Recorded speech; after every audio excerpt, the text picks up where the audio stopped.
Hi, everybody. How you doing? I am Johann. That over there to my left is Mr. Charleston What's Hughes. up? Joining us today from just outside of Regina, we have former NFL, I'll say star, we'll say former CFL star, and one of our all-time favorites, and a good friend of ours, both of ours, Mr. Andrew Greene.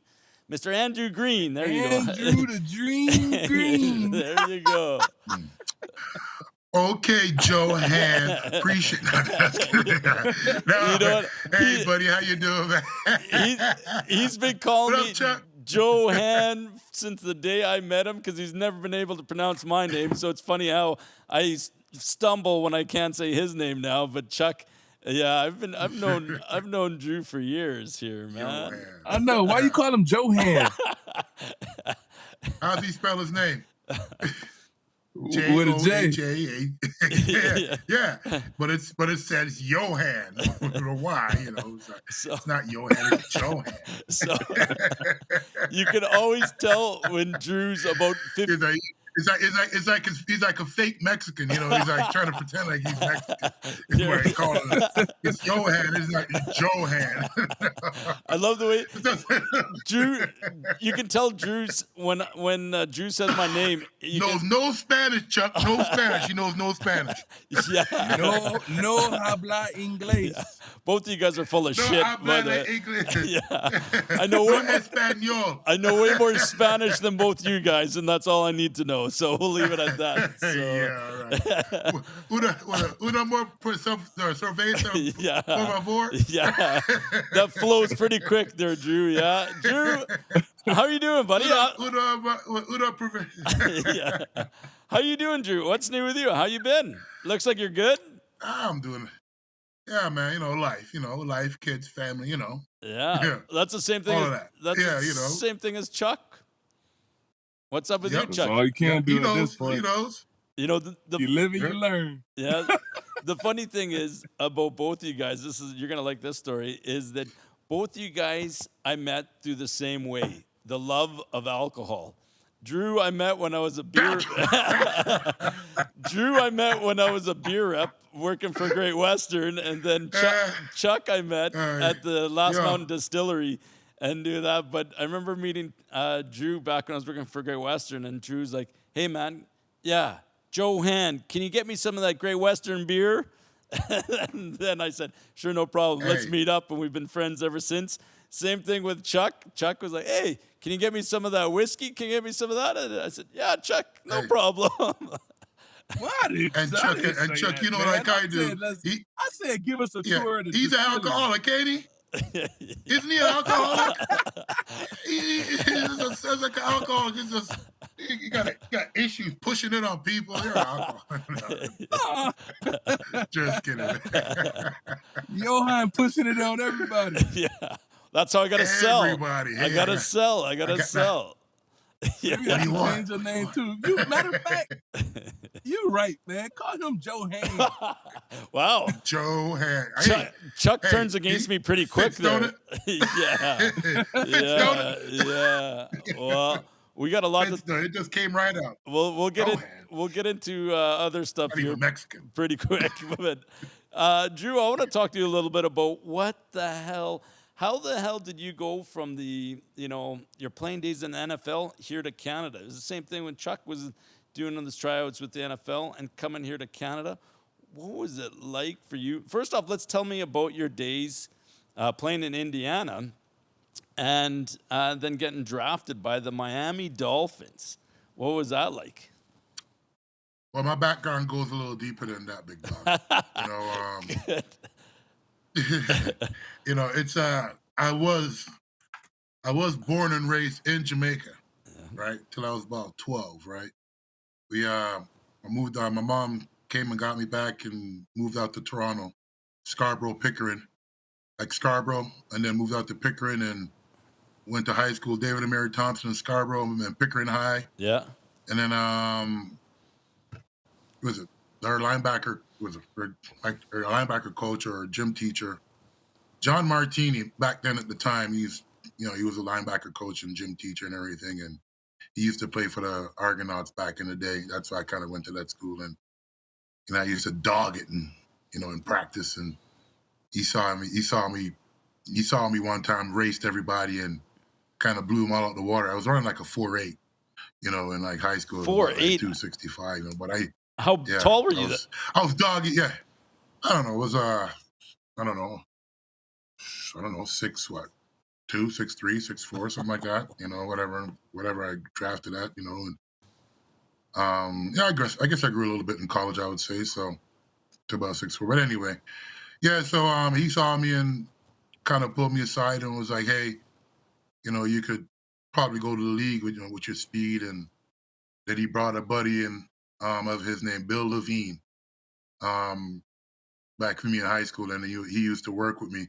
As I said, I just came from Jamaica, so I didn't even know what football was, right? I just like the fact I could go out there and just like bust some heads and stuff. So Levine would be like, "Hey, look," he goes, he would teach me like some little run moves and some pass moves, because I played defense, right? Yeah. And I was pretty quick off the ball. I was fast, right? But whenever he came to like running and say, "Yo, we're gonna run and break it down," my speed would go from here to like broke it down. I'm at the back. I'm at the back, man. He can't run, right? He always dogged me. They always thought I was slow, right? But when I get out there, I'm gathering people. So anyway, he was there, he would teach me how to like, some run moves, like some jam and some swims and rips and all that stuff. And he would show me some pass moves and stuff. But still, it didn't mean that shit to me, right? So anyway, he goes, "Look, when I go like this, play the run. If I go like this, play the pass." So use your run move when you pass move. And that right there just, it opened up everything for me, right? Like in defense, and I was ranked like number 1 in Canada, blah, blah, blah. Eventually got some looks at college, Indiana, right? Indiana was my first school I got looked at. Yeah, baby. Hey, but yeah, baby. You're like, the D-line? Chuck Yeah. Yeah, but because I was Canadian, right? Because I was Canadian, no Canadian comes out of the D-line. They all want to become O-line, right? But I wanted to be D-line, but whatever, So, but I did play O-line too, right? There was a So when I was in high school, I was also playing like the semi-pro league there, Oshawa Hawkeyes, right? When I played high school at Pickering High. Jim Goddard, he was our O-line coach out there, so he tightened up my O-line skills as like in high school. So I was able to play O and D line, and I played both. I played 2 games a week in practice and shit. But regardless of that, I started getting looked from like Indiana, Notre Dame, Michigan State, Florida State, all that shit. And so I took my first visit. I didn't know anything about the whole recruiting trip. Like, my mom wasn't even involved, like involved in like, say, schools or whatever. She's only really seen me play football 3 times in my whole career, right? So I'm talking from my high school to 16 years of pro, 3 times, right? So anyway,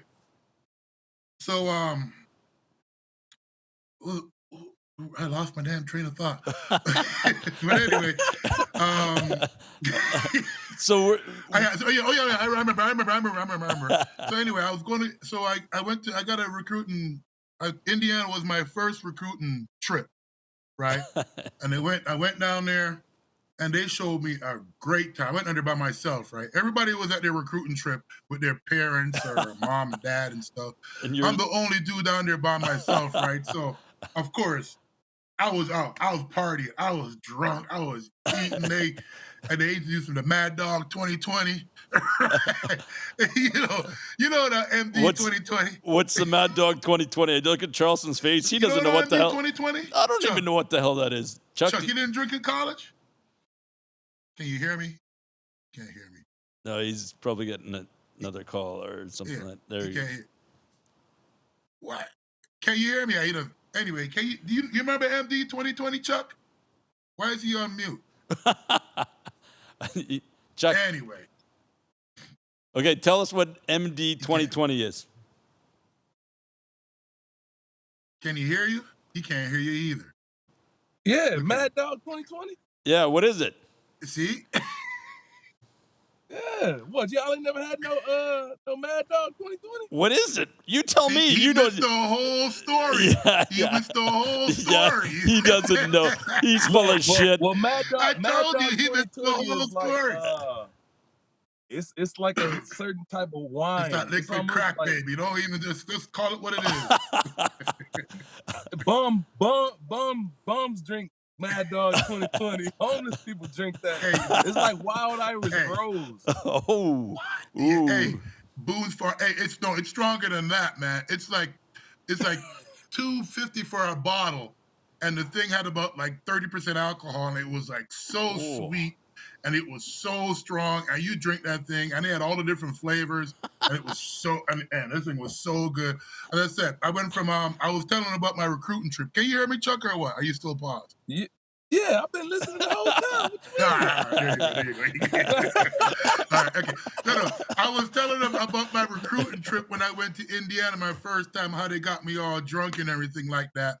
You know, they introduced me to MD 2020, Mad Dog 2020, Boom Farm, and all that cheap beer and stuff. And I had such a great time partying, you know, because I said I went down to my recruiting trip all by myself, and everybody else was on their recruiting trip with their parents and stuff. Right, so I was down there just partying, and they took me everywhere. So I had a ball. So when they brought me back into the office before, they said, "Hey, so did you have a good time?" You know, and I goes, "Yeah." He goes, "You gonna come to Indiana? You want to come to Indiana for school?" I'm like, yeah. Everything is all good. They're like, ding, ding, ding, ding, ding. Yeah, he committed and stuff. All good and everything. I'm like, well, what the hell just happened? You know, I don't know what the hell just happened. You know, all of a sudden they got me committed. To IU, and all of a sudden, no more trips. No more trips. I had all these trips signed up to like to Notre Dame, to Florida State. I had all recruits and trips, you know, signed up. But I went there and I was like, they're like, yeah, you coming here? And I'm like, I guess I'm going to IU. So I went to IU, right? You know, Big Ten. Right? So let me clarify this, Drew. But I would have taken if I knew what I would have doing now, I would have taken all my all your recruiting trips. You wasted all that opportunity. But let's clarify.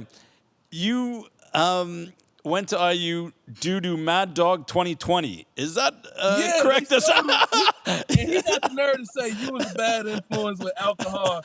Man, you just made a whole bad life decision. I don't even know if it was a bad life decision or not. You just made a whole decision. Hey, no. So don't be blaming me now on all this shit. No, this shit started years ago. The introduction. It was yeah, man. They introduced me to some stuff. I had such a great time at IU, right? You know, on my recruiting trip, and I was just like, yep, no problem. But you know, I didn't know what I was doing. I didn't know I was actually committing, you know, to the school to come in there. I didn't understand what it meant. That the fact, okay, I've committed, so now I'm not going to go anywhere else. I didn't even realize what that meant, you know. So I was like, oh man. So you get that. But either way, it wasn't a bad choice. It was a Big Ten, right? It was a Big Ten school, right? I still had great success. I learned a lot from it. You know what I mean? You know, things happen for a reason. Yeah. You know what I'm saying? Things happen for a reason. You know. And then, who knows? Who knows what would have happened? Who knows what would have happened? I think I had a great career, and I got all Big Ten and all American there. You know what I mean? I played in all the bowls. I still got recognized. You know, I still got drafted second round. You know what I mean? And all of that. You know, yeah. What do you remember most about your time at Indiana? Then, what were some of the games, or is there a player that you were on the field against that you're like, man, shit, this guy's, you know, that's such and such. Is there any player or any games that you'd walk into the stadium and you'd be like, man, shit, this is, you know, Michigan. You know, this is the big house, right? Is there any bowl game that you kind of remember from your time there? You're like, man, this is awesome. Well, you're in the Big Ten, right? Not, you know, and so every game is televised. You know, with IU was when I was there, IU was kind of, you know, mid-pack. They weren't like, you know, we weren't like national champs, but, you know, we went to bowl games like every year. Yeah, don't say nothing. I see you smiling over there. Michigan used to put it on y'all. Huh? Yeah. I can't even, you know, no, I don't think we beat Michigan. I think we may beat State. Right, Luke might have something different to say about it, but Luke wasn't even there when I was playing. Right, you know, but Mullender. I'm talking about Mullender. Yeah. But but anyway, it was Big Ten and Ohio State and stuff like that. So we had some good competition, and we had some good players around. Like Joey Galloway was playing the same time I was. We came out in the Ohio draft in the State. same year. Yeah. You know what I mean? And like Warren Dunn and we had some good players way back in the back when we came out, like Kerry Collins, who was a quarterback that came out at the same time when I came out in the draft. You know what I mean? But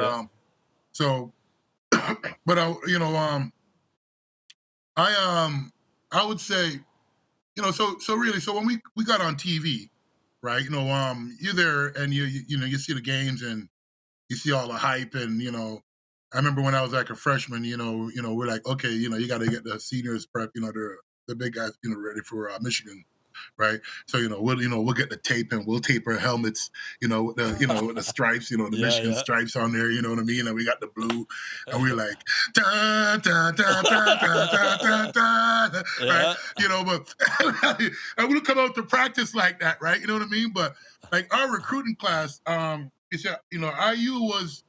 We were actually pretty good. We're making a comeback. Our recruiting class we're actually pretty raw. So we came out and we were talking shit to everybody. So we would come out and practice, and we would bring it.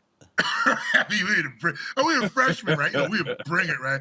And then the other class behind us too. I want to say Nate was in that class, and we had another class behind him. My buddy saying, I'm talking. They went deep and brought some dudes right to IU. You know what I mean? And we come out and practice, and we were like, bring it. Hey, them seniors would get so mad, and and when we were fighting, we're getting even in the lunchroom, the cafeteria, they want to fight. We like, what? We all get up and like the whole the squad will get up like freshman class. We had some boys that didn't redshirt, and played. Yeah. Like we had some dogs, in our class. You know what I mean? So, when I said, well, it was there, we had a pretty good squad there. So I want to say one of the games I was probably my redshirt freshman year when I was actually started playing. I redshirted my freshman year, and then my second year I started playing. I went up against Dan Wilkinson, right? I know you remember Big Dan Wilkinson from Ohio State, right? Went to Cincinnati. It was like yep. So it was like his senior year. Right, it was like his senior year, right? And I remember my buddy Trevor Wilmot, another Jamaican brethren of mine, when we were in at IU there, right? So we were only two Jamaicans on the IU squad, right? So we'd always be talking Jamaican and chopping it up, right? And so we were watching. And of course, Dan was coming out, and he was like, I'm talking. Dan was turning up, and I said we were watching Ohio State play Washington, at the house, and we see Dan came off the ball. He put his left hand in the guard's chest and rolled him right back. And it was a right hand sack, quarterback, right? He was doing that all year to everybody. I'm talking. So my boy Trevor looked at me and was like, he said, Andrew, you ready? He goes, you ready? He goes, that's what you got to go see this year. He was and I was like, that's what you got to do. Yeah, man. I said, yo, that's my free. I said, yo, because I wasn't starting, right? I wasn't starting yet, but but what they had two seniors. They had two seniors that they had in there that they would start, and then they'll put me in after, and then they'll rotate them two the rest of the game, right? So they put them in, right? He came in. He had a field. They took him out right away and put me right in. Right? I handled Dan the whole game. Bam, bam, bam. And I'm talking, obviously, you're playing the game, right? You're playing the game, right? And obviously when I came back, they were just like, I got like lineman of the week and all that crap and da-da-da-da-da. And I was like, oh, okay. You know what I mean? You just, so they're like, how'd you do? So, did you give up a sack? Do you remember? No, that's what I'm saying. Did he give up anything, or did he get anything on you? You see the way no, I don't think I gave up any sacks on him, to tell you the truth. It's kind of in the zone, right? I do remember. I didn't give up anything on his ass. You know what I mean? Because nice. you see, what we at IU, what we played like a strong side, weak side. So I was always playing to the field. I always played a 3 technique, right? And I played that when I was also at Saskatchewan, right? They knew I could play the strong side guard, so I could always handle, Chuck could tell you, most defenses, they put their best 3 technique, their best D lineman at that 3, right? So what? So you can be isolated 1-on-1 on the guard. So what we did, what we do at here in Saskatchewan, if y'all look at it, we flip flop. Who was the strong side guard? It was me, right? All day, all day. Even your boy Joe Fleming, he could tell you, like that little jump swing, I used to catch him like this. When he trying to jump, I'm like, I got Just wrapping up Joe Fleming. Yeah. We're going to have him on now and see what he got to say about this. Did you guys? No, Joe. Hey, man, Joe, man, Joe was turning the league up, and Joe had a jump that used to kill people. Hey, Joe's good. There were some good players back then. I said he used to put a 3 technique on there. But like Joe wasn't that heavy. And I was 315. And I was strong. Hey, if I put my hands on you, it's a wrap. Done. Put my hands on you, it's a wrap. You guys didn't, Charleston. You didn't ever play against. No, he was there. One year? I never had to go against him 1-on-1. He went against Gino or one of them tackles, but no, he didn't want to come inside. No, he knew. He saw the film. He saw film. There's film on me. I'm too the thing is, I guarantee you all said in your film, don't go inside. Don't let Big Drew get his hands on you. I guarantee you guys said, I bet you all said that. Don't let Big Drew get his hands on you. Chuck, get his hands on you. The thing is I'm way smarter than that. I know better than to go inside and try to deal with people. But at the same time, I'm also very, very good when I rush inside because big guys like him, I don't let them touch me. They can't. I know better than to let him grab me. I got feet. I got great technique. You ain't getting in my pads, bro. I'm knocking all of this shit off. Hey, you ain't the only one with good hands, bro. You ain't the only one with good hands. Hey, all right. I got feet and I got leverage. I got feet. I got leverage. I could move. We'll get into the CFL. We'll get into the CFL days here in a bit. But I want to talk to you, Drew, then about you're at AU or IAU, Indiana. I want to know what happened then from your day when you finished off at Indiana, and then you go on to you get that phone call and you go on and you play in Miami. You get a chance to go and be part of Dan Marino, Bernie Kosar, all those players there. You go and land Jason there. Taylor was there? Jason Taylor wasn't even, he was in college probably still. No, he wasn't there yet. No. Was there? No. Yeah. No. You know who was there? Trace Armstrong. I was playing with him in Tecmo Bowl. Yeah. White dude. 93? He was in 95. I remember he was in Chicago. He was in the Chicago Bears D line back then too. He was like he was good too. You know what? I bring his name up. It was a rookie year when I was drafted by the Dolphins. And we're stretching. And I look to my right and with the O-line, offense on one side, defense outside. Trace is over there. He's laying on his back and he's got his leg just like that, just twisting it up. And I'm just like, damn. I was like, you over there stretching like a girl over there, like a little woman. I'm thinking I'm clowning on him, right? I knew who he was, just cracking it. He looked at me and he goes, Rook, flexibility is the key to longevity. That's all he said to me and shut the fuck up and went back to the stretch. Right? He was in his 10th and 11th year. 12th year. That's what he was. That's what he said. He was in his 10th, 11th, 12th year. I'm just starting out. And I said, okay. Yeah. I got real flexible.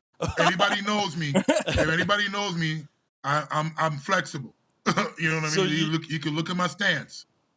You took, right. So since that day, I took that thing and I took it. What's that? You took those words Yeah. to heart, right? I mean, you said, shit, I got to yeah. be flexible, right? To be able to last. Because I got hurt. I was getting, I got hurt while I played. I mean, even the second year, I wasn't flexible.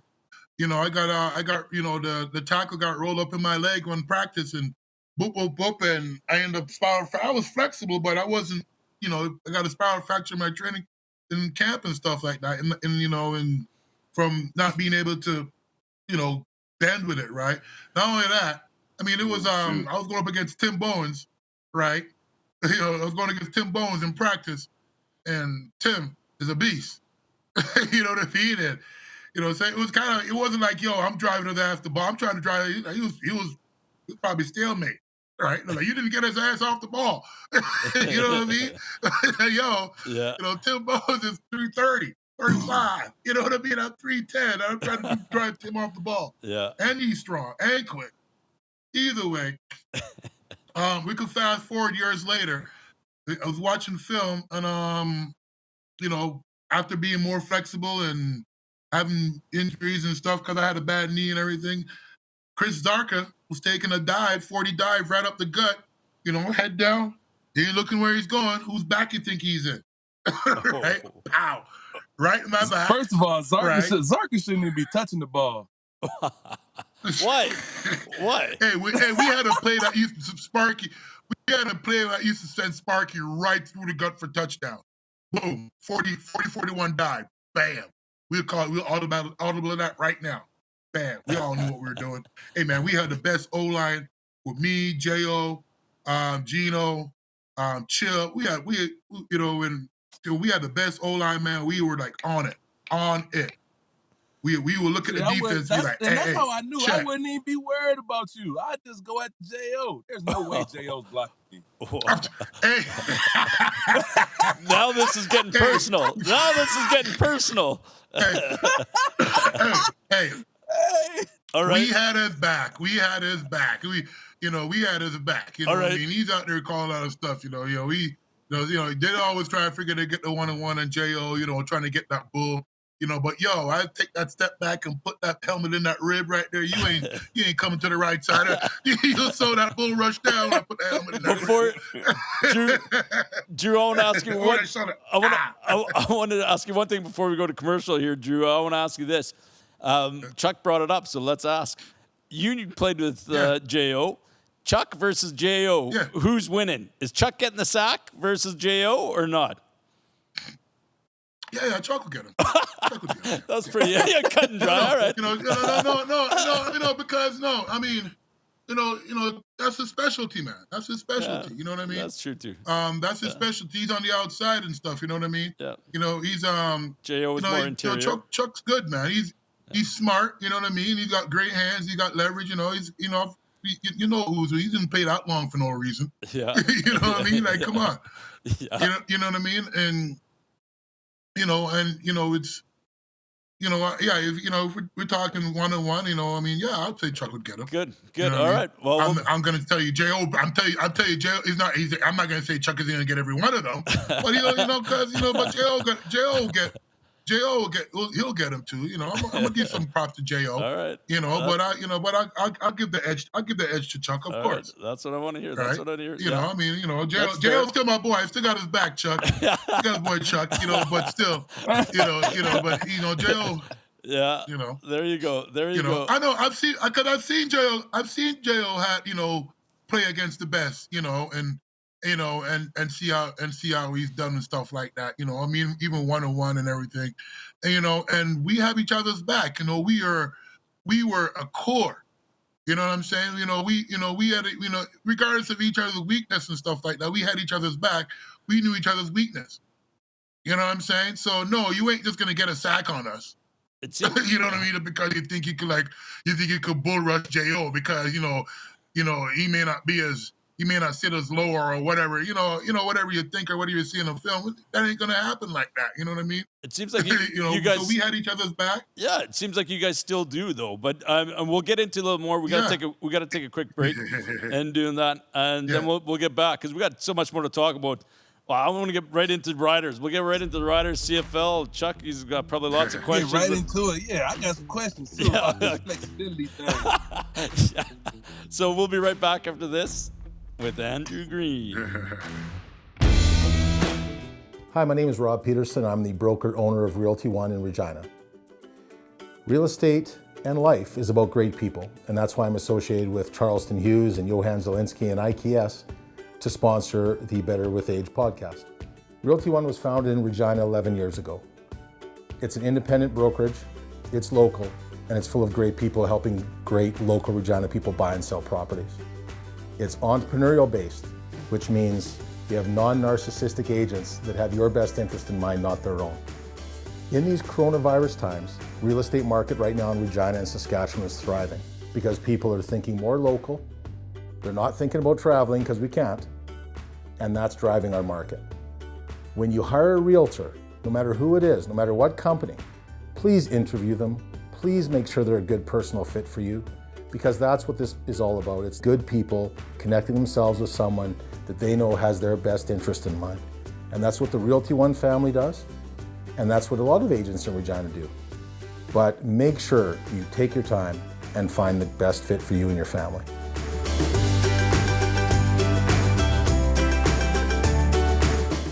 It's that time of year when divisions are decided, champions are crowned, and legends are born. Now, it's your turn to win big. You've heard the name just about everywhere, MyBookie. They're the industry's leading online sportsbook and casino, and it's not hard to understand why. With thousands of lines to bet on all your favorite sports, NFL, NBA, and college ball. Check, check, and check. MMA and soccer, they've got all the latest odds, period. Take advantage of MyBookie's prop builder and live in-game betting, where every single run, throw, and touchdown is another chance for you to put cash in your pocket. Visit their mobile-friendly website today and get your deposit matched halfway up to $1,000. Just use the promo code when you make your first deposit. The best part is they make it simple, with a variety of ways to deposit instantly, including credit card, bank transfer, Bitcoin, and more. Whether you're at home or on the go, on your laptop or on your phone, it's not too late to make your New Year's resolution a resolution to get paid. Bet, win, and get paid at MyBookie. All right, he's back into it. Couldn't wait to get back in. He getting his water drink on, or whiskey, whatever's in that little container that he got right there. It's just water. Water. My question is, I need to know this. You said after he told you about being flexible and all this good stuff, I was like, yeah, you know what? Flexibility is, for longevity in the league. And I made sure I stay flexible, my entire career. And as my career continues, I'll make sure I stay flexible.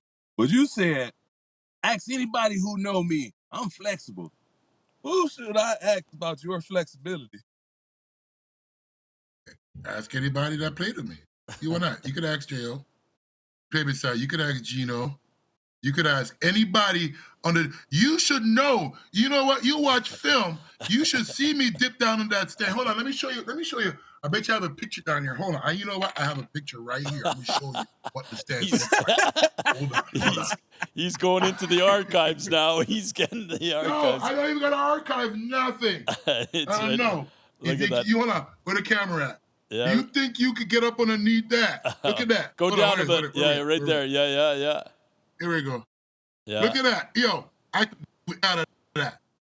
Everything out of that stand. You can't get lower than that. Your first two steps, your stomach is right by my helmet. Your first two steps. And how big were you at that time, Drew? Hey, Chuck. Yep. Chuck, it's a science. Let me tell you something. Let me tell you something. You can come down. Exactly. You don't think I can get out of that stance now? You know how many alignment weeks I won out of that stance?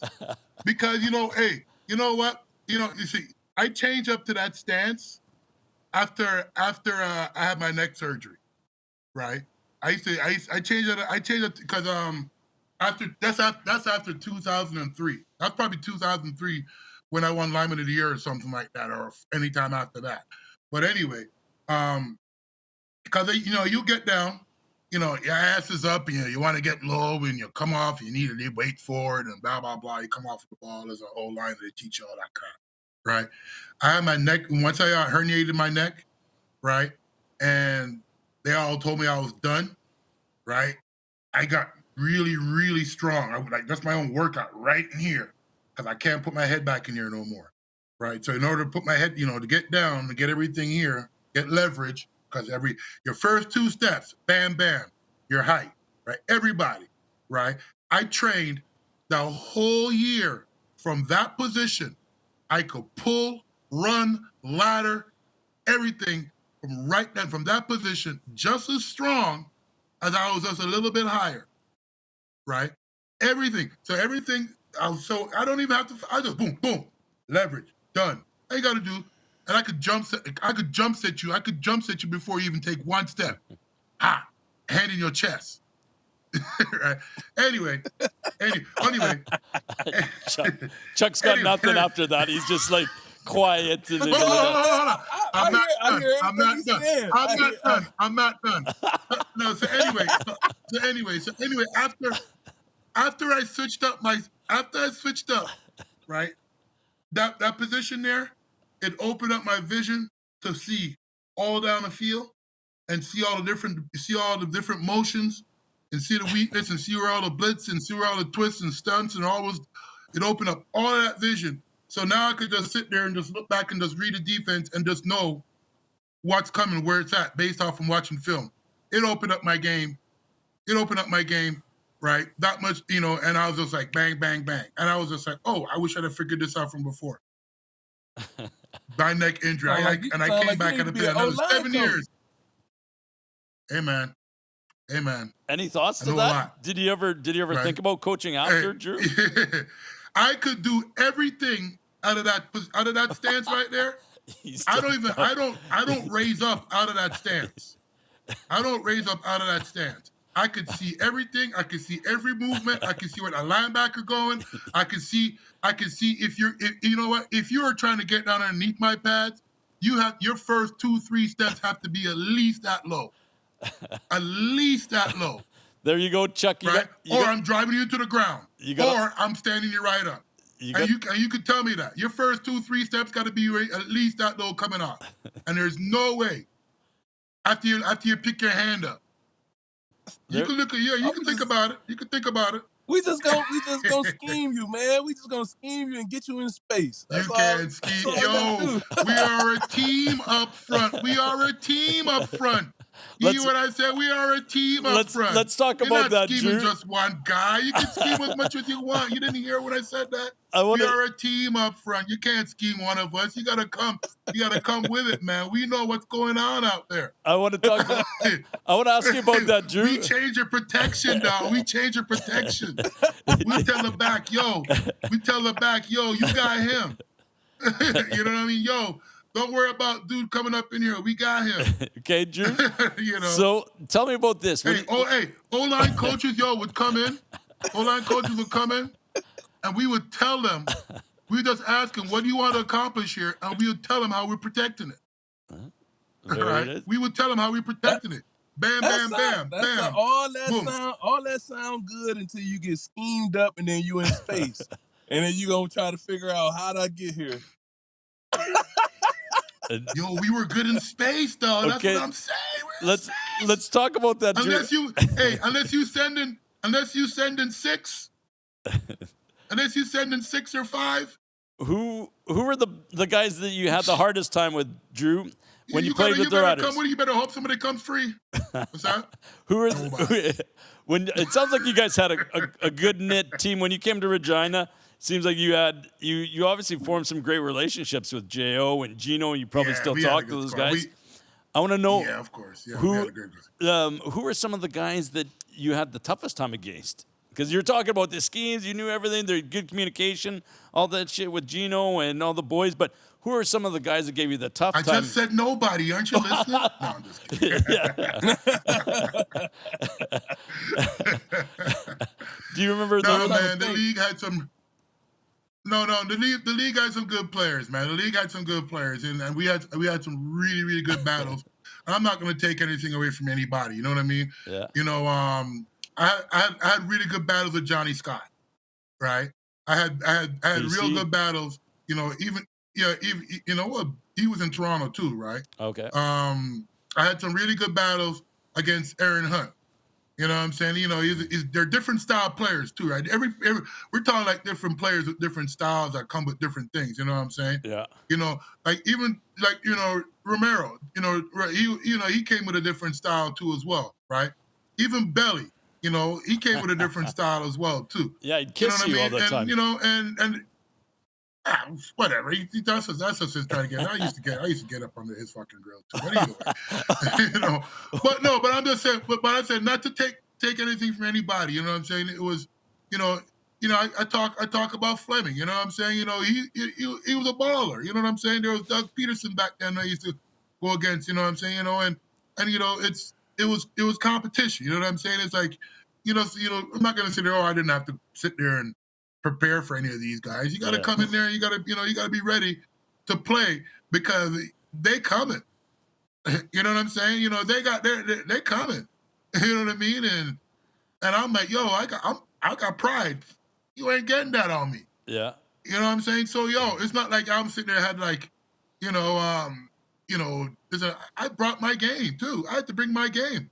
You know, and that's how I became All-Star Lineman of the Week and all of that shit and blah, blah, blah, blah, blah. You know, I had to stay focused, because the players that I was going up against, they were good. What were you? Right? They had leagues, they were getting paid over there too.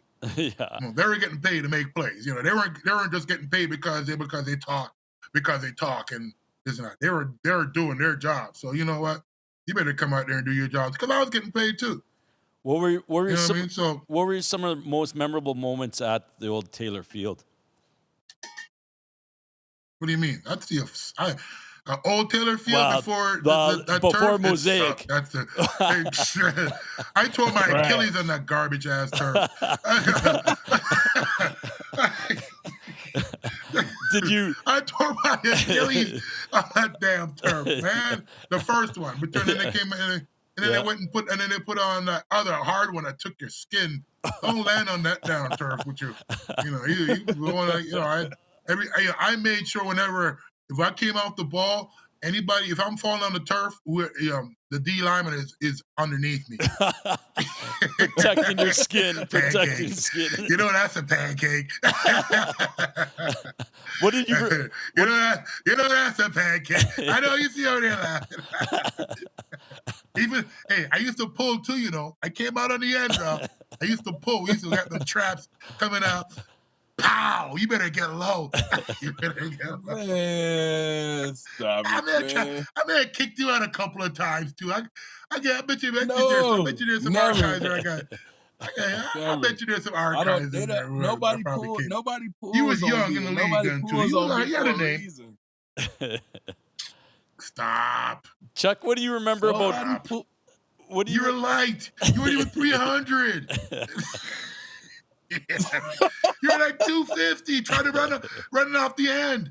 You're just quick. You're like 250. I play like I'm 300 though. That's the thing. I only might be 250, but I play like I'm 300. Yo, I know, but I was strong. 350, 400, 450 is just regular weight for me. As soon as I put my hands on but I'm listening to all these guys you just mentioned. All those guys that you just mentioned, I watched play and compared to me. Hey, even Tyrone. You remember Tyrone Williams in BC? You know how strong that dude was? He was strong, yo. Telling you, man, hey. If I put my hands on you, man, it's just curls. The thing is I'm strong and I'm swift. I know you. I'm not saying that you're not strong. I'm just saying. I'm not saying that you're not strong, but I'm just saying it doesn't matter how strong you are. You're still 250. I'm swift. I'm telling you. It doesn't matter. I don't care how much you can bench. You're still 250. I curled. I was curling that. You may have been a solid 250 coming nice and strong and heavy, but I'm still picking you up and cradling you. Like we need a boom. Come here.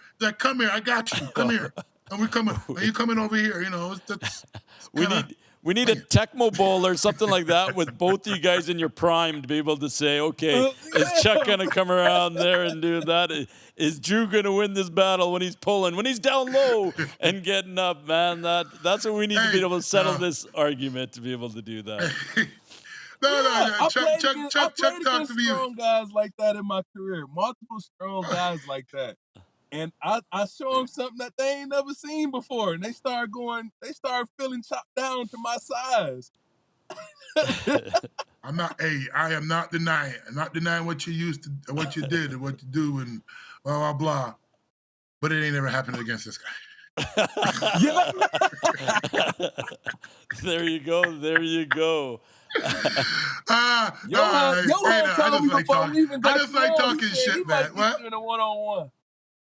Oh, don't you start throwing me under the bus. Yeah. Johann. Joey? I didn't. Johannesburg? Keep me out of this. I can outdrink both of you, but I'm not going on the field. Yeah. I'm not taking you guys on the field. I'm taking you off the field. I'm out drinking both of you boys, but on the field, you guys can do that. Yeah, we'll leave that. I don't drink that heavy no more, man. Yeah, I don't drink that heavy no more, exactly. Man. I feel that thing the next day. Yeah. My kids' energy don't slow down. Yeah, I know. That's the thing, kids. Drew, it doesn't matter what time you go to bed or what time you put them to bed. They're getting up in the morning with that energy. Yeah. Charleston knows about that. Yeah. Hey, Drew, I want to talk to you about back. We just had a great conversation with actually a U of R professor here, and he was talking about cannabis and how that's going to be getting into. Well, he's taking some players from the U of R, U of S, and they're going to have trials on these football players. What's your stance on cannabis and the effects on it with football players? I think it's a great idea. I think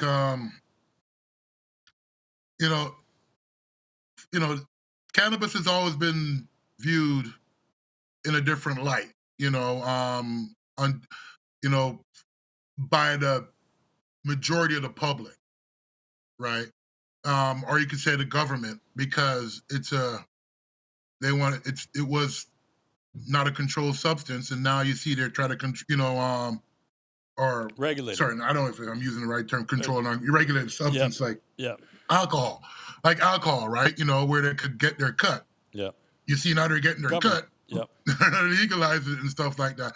But but everyone has always known that there's always been healing implication medicine in cannabis, marijuana, hemp, all of that, right? Mm-hmm. It's in the extraction, and now we're seeing, with the modern technology and of what we can do, a much broader array of what could come from just a single plant. Right. Me, myself being Jamaican, there's religious, beliefs around the whole thing, right? Not necessarily not saying everybody in Jamaica believes in smoking weed and all, they smoke weed or marijuana or all.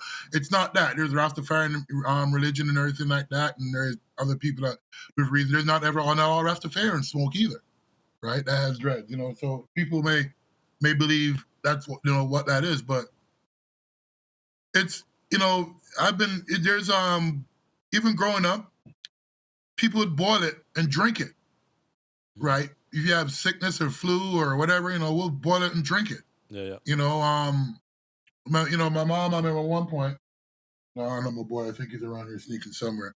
My mom at one point even, we have that Jamaican white rum, that Ray and Nephew. It's like an overproof rum, right? I think I may have even smelt it sometime. I even brought it on the course one time or two, right? But anyway, but that right there is like a little healing product. I remember even as a kid, my mom would have like a bottle of that rum in a bottle and put frankincense and myrrh and even some plant in there and have it soaking. Like just soaking for you get sick, put some on your hand, rub it on your chest, your head, even as a kid, and you inhale it and send your kid to sleep. You wake up the next morning, that kid, even as an adult, just the healing implications of it, drinking some tea. Here's another example. My grandfather passed away, could have been 97, 98, I can't remember exact year. Lung cancer, right? And he his lungs was filling up with water and he was in pain and everything like that, and totally against the whole marijuana, weed, and all this and all of that, right? And my uncles are after faring and, drink, the tea and eat it and drink and blah, blah, blah. So anyway, my grandfather was in the hospital. He was in pain. Boil some tea for him. And he would drink that tea and he would help ease his pain instead of doing all the chemo, helped ease his pain and everything like that. Got out of the hospital, and every day my uncle would come over there and give him that tea and drink it and stuff until he asked what it was. Right? He asked what was in it. Right? And he was, my uncle told him and he was just like, nah, stop. Within a week, he's right back in the hospital. Within like days, within days, he was right back in the hospital. Yeah. He stopped. And and my mom called me when I was in Seattle. My mom had called me and told me, my grandfather's in the hospital, he got lung cancer, this and that, to wait. I'm thinking, do I need to come home? She goes, no, wait. And it went on for about a couple of weeks, and she called me and told me he's back in the hospital again. And then told me what happened, this and that. And I flew on down there all the way from Seattle, and he passed away that weekend. Right? He passed away that Friday. Yeah. It didn't even last a week from he went back in the hospital. Right? So, yes, there is medicine and there's medical implication, behind it. You know what I mean? So, yes, stress, body aches, pain. I tell you, when I was playing, I took so many painkillers just to go to practice. No, they're not even talking practice, just to get through the day. Yeah. Yeah. Right? Just to get through the day, and then you turn it up for practice. You take more for practice, and then comes game day. Yeah. You take more for game day. You know what I mean? Yeah, it's funny Man, how that thing ate more and more at your stomach, and your stomach is hurting, and you can't eat. And, it's funny how you guys. Yeah, man. It's funny how you guys were able to last that long doing that, because I know Chuck's always said that. Like, man. Heck yeah. Between Toradol and Vicodin, back in the day it was Vicodin. So Yeah, with a Voltaren, Toradol, what's the other? Celebrex. What do we got? all that stuff messed your stomach up, boy. Them little home plates. And that home plates was. You remember them home? Did you get them home plates? Yeah. Muscle relaxers. Them things. I had them remember all. them home plates. Your boy got busted for them things, talking about them home plates. Oh, it made me get back to. Yeah, people don't If you realize guys, the amount I of don't know pills you full name out there. You guys know what I'm talking about. Or don't you? You guys don't know what I'm talking about? I don't know.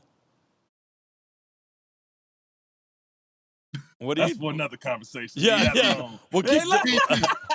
Yeah.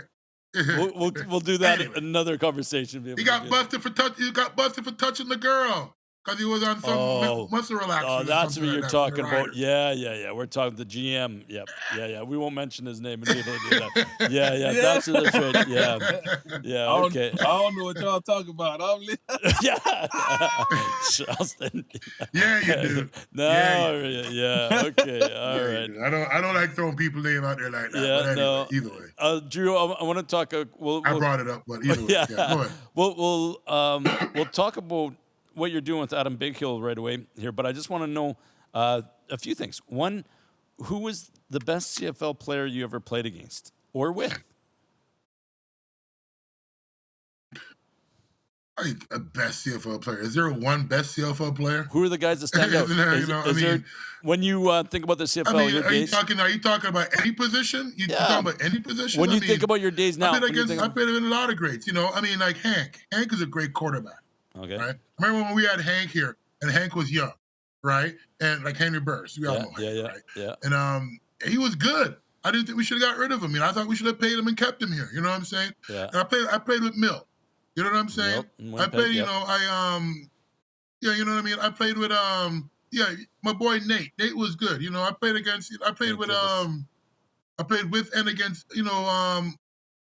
like linebackers, with a linebacker. I played with a lot of great people. Yeah. Against a lot of great people. And a lot of them are my boys, you know what I mean? Like Kid Fields, your boy Momford, even Swack out there in TO, you know what I'm saying? These boys, there's boys, after the game, man, we hooking up. Yeah. You know what I'm saying? After the game, we I'm sitting there, I'm gonna come out, I'm gonna put my hands on you, during the game. And after, and we gonna laugh, you know what I mean? And then after, like even down the field, in the field, we're cracking jokes the whole time, just even playing, and go out afterwards and chop it up and like, yo, and It's fun. It's boys, fun when you know the what I'm games like saying? that though, where you can crack jokes and really kick it with guys on the field and have fun. That's when you enjoy the game the most. Yeah. The league is so small, man, and and you get there's even a couple boys even back then too that I played like high school with. You know what I'm saying? And there's a couple of them, I finally came up here into the league up here. They're playing the league up here. I'm like, oh, like Patrick Burke, Paul Blackwood, some of them, you remember Patrick, you laugh about Patrick Burke. Montreal away, right? yeah. And I grew up with Patrick in I grew up with Patrick in Toronto. Yeah. You know what I'm saying? And, we played against, he went to Central Tech, you know what I mean? I remember him burning us on a big, long pass, but for Metro Bowl. You know what I mean? Shit like that. It's of course, you laugh, you know what I mean? You have those laughs and the connection with people. That's the one thing I miss about the game. People go, "What you miss more about the game?" It ain't all about going out there and cracking the heads and everything like that. It's these conversations where, I'm having with Chuck and, with Jo and, whoever, all my boys, where you just like, you just talking shit, with Wes, or Nate, or whoever, just chopping it up and just talking shit, you know what I mean? It's not all, and then, and if we talk, and the thing about it, if we're talking football, we're talking football with people that we know that understand the level of discussion that we're having on football. I'm not talking to Joe dad on the couch that talking about this and that. I'm talking about, I'm a man that understands what goes into preparation. Yeah. You know what I'm saying? And understand that, it ain't there's a one-on-one battle going on down there, big dog. There's some pride. There's a lot of pride out there on that field going on there, big dog. Yeah. Hey, we watching that field. We're watching that game on a totally different level. And you're looking at the big plays and all this and all. Yeah, the big plays are fine and everything like that. That's all good. It's all part of the game. There's a one-on-one battle going on down there. You know what I mean? There's And more to the game. there's some pride out there. There's some pride in. Yeah. Yeah. You know what I mean? That's awesome. because that's the one thing that I like going out there when I was out there playing. I say, yo, we you ready? We ready. You know what I mean? I'm ready. You ready? Let's go. You know what I mean? I'm not even. The game is going to take care of itself. That's how I play the game. The game is going to take care of itself, right? But right now, we got this one-on-one right here. You know what I mean? You gets nothing. That's funny. That's hilarious. Right? You know what I'm talking about. That's real. You and Big Hill getting into something. What is this partnership y'all got going on? Me and Big Hill, yeah, man. I put my hands on him one time and I choked him. No, I'm not kidding. That's not. He'll hear that and start laughing. What is he talking about? No. Adam. I never got to play against Adam, right? But so what happened? So this is season 4. So what you're referring to is our tackle radon campaign, right? With the the lung association, SAS Lung, right here. So that's what you're reference to. So I'm not gonna try to be too long-winded about it, but there's some. Oh damn! What the hell just happened? We got you. Can you guys hear me still? Yeah, we got you. Oh, okay, there we go. Okay, there we go. Um, so about say 4 years ago when we started this, Lung Association approached myself, Adam Big Hill about an issue here with radon. Radon is a gas it's a byproduct of uranium that comes right out of the earth. And we live in Saskatchewan, Manitoba, and in the prairie lands here, and there's a high concentration of radon that's in the earth, right, or uranium that's in the soil, right, and radon is a breakdown, the byproduct of uranium, and radon is the second leading cause of lung cancer, right, which a lot of people don't really know, right, and I mentioned earlier my grandfather died of lung cancer, right, Yeah. nobody know why that, he never even smoked, right, never smoked or anything like that, right, so Hmm. so that was approach, they wanted to help spread the awareness of radon to the people across Saskatchewan and Manitoba. So we were just starting off building just a raising awareness, right? It's in everybody's home. It's in every building. It's everywhere. It's all across. It's in your home now, right? It comes into your home through cracks, through the sump pumps, through any part of your home that's touching the ground, right? It seeps into those cracks, right? As I said to you, it's the second leading cause of lung cancer, meaning that smoking is the number one cause of lung cancer, right? There are some stats. Maybe I wonder if I could pull that up. Let me see if I could find that stat there. But there's let me not go into that right now because anyway, about the amount of people that dies per year from radon compared to like carbon monoxide. People have a carbon monoxide detector in their home, right? But no one tests their home for radon, right? Yeah. So the byproduct of this radon, right? It's invisible. You can't see it. You can't taste it. You can't smell it, right? It comes into your home. It will if you're out there in your farm, right, and you have a well system, it will come in through your water, your shower, or anything like that.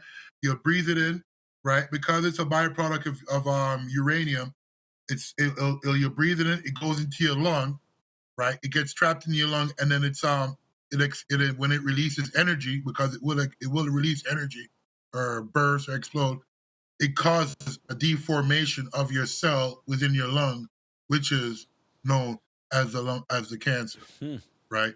There's the lung cancer. So When I first started it, one of the things that even made me even looked at it even more is the protection of my family and my kids, right? There was a hockey player named Rachel Melberg. She was an Olympic hockey player on the U.S. Olympic hockey team, right? I met her. She was 33, and she was diagnosed with stage 4 lung cancer. Oh. Right? Never smoked a day in her life or anything like that. Trains, Olympic athlete from she was a kid and everything like that. She's married, I think 2 or 3 kids, husband and everything like that. And she was training for a marathon, and she went, having a problem. She went and they checked, and she had stage 4 lung cancer in her lungs, and doesn't know how she caught it.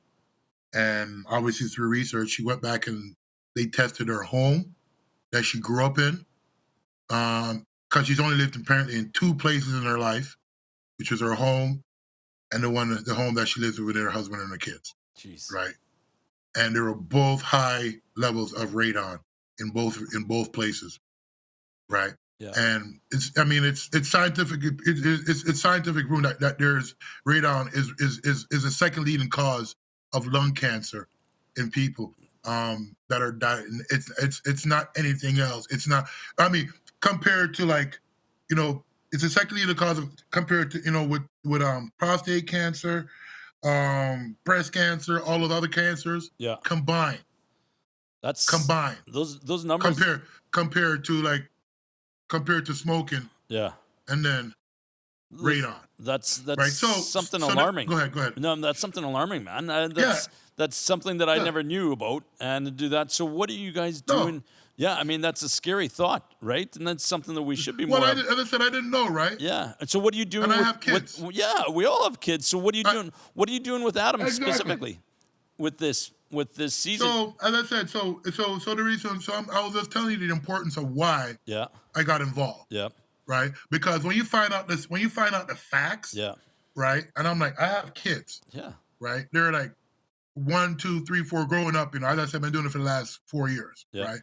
Yeah. I living with me, I'm like, if Rachel grew up in a home high with radon, and she was diagnosed with stage 4 lung cancer before, like by the time she was 30 or so, what kind of chance am I giving my kids? Yeah, of course. Right. So I went and checked my house right away. When I got a test kit. My levels are low. Your home, if your home is vented and everything. Every home ever since 2012 in Canada, or 2013, I'm going to say in Saskatchewan, is mandated, is plumbed for radon. Right, their homes got radon rocks underneath it. There's pipes that go there to expel it, right? That coming out, and then what you have to do, you still got to get your home tested to see if you got high levels. Then you have to get a mitigator to come in to hook up the fan and get it expelled out your home, right? Every new home since 2013 in Saskatchewan, and buildings. Okay. Maybe it's buildings too, but I won't say homes it is, Yeah. right? But yeah, so it's all in there, right? Even when I just got our floor sunk, about a year, I don't know, it's because of the way it was built, and they had to go in there and they had to put radon rock underneath it too, right? It's all mandated, right? And so anyway, so that's the importance. So what I do, I get my house tested, right? I have really low levels, right? They're in the 50s. I also have an electronic radon detector too as well. Right? But you could get a test kit from you could go on to tackleradon.ca, right, and get a test kit. It's like $60. It's a long-term test kit because radon levels will spike up and down on any given day based on, right? And how radon also gets into your home too, it's all based off of air pressure, right? Because the air pressure is lower in your home compared to outside, right? So the air is being drawn in and sucked in. Yeah. Right? And you could think about it. It's logical. Your air pressure, compared to it's lower, so it's gonna draw it in. Yeah. Right. So that's how it also gets into your sump and the cracks and everything else. Right. Yeah. Yeah. So I get my home tested, and you get a mitigator to test. So you get a long-term test kit. It's like $60, right? You can spend out on a couple drinks or dinner, or you can protect your family. Yeah. Right. Or you can protect your family for that, and you get a long-term, and you can find out. And you know what? And here's the thing that I found out too: Saskatchewan, right? If Saskatchewan and the Manitoba was like with it like its own like country, it'll be like number 1 or 2 in the world. Jeez.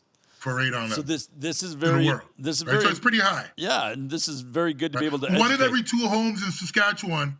Have high levels of radon in their home. 1 in every 2. 1 in 2. Jeez. Yeah. Those are scary numbers, and that's awesome. And the facts is out there. I'm not talking. The numbers are out there. Yeah. So Adam and I were approached by them, right? I got sidetracked because I thought that information was important. Yeah. No, I just wanted to kind of drive home the point of the importance of it. You know what I mean? Yep. Because a lot of people really don't know. I appreciate right? it. So we were approached, right, and how to increase their awareness of that, and that's how we became involved. Right, because everyone's probably got somebody or a family member that's affected by cancer. Yep. Right. Yep. So, in some way, right? So I thought it was, it's a one way. And everyone knows I'm a community guy. I'm always around. I'm always in the community.